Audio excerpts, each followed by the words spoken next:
Saudara, karena beberapa kali terjadi pelanggaran Kanun Aceh nomor 6 tahun 2014 tentang hukum jinayat, sebuah hotel di Kota Banda Aceh disegel oleh Satpol PP WH pada Selasa siang.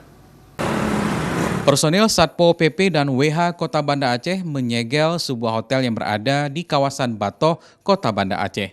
Penyegelan dilakukan petugas karena sebelumnya hotel tersebut telah beberapa kali ditemukan pelanggaran ikhtilat dan khalwat. Untuk pelanggar yang ditangkap petugas karena terbukti melakukan ikhtilat dan khalwat sejak tahun 2018 telah dieksekusi hukuman cambuk sesuai dengan Kanun Aceh nomor 6 tahun 2014 tentang hukum jinayat.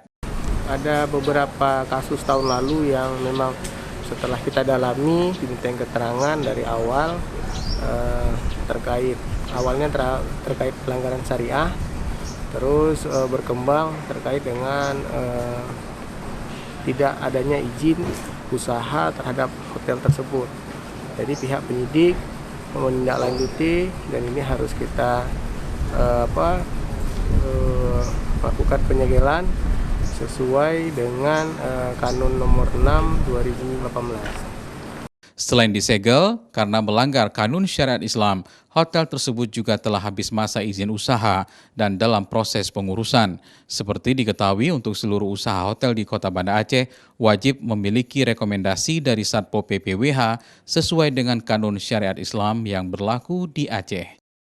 Raja Umar, Kompas TV, Banda Aceh.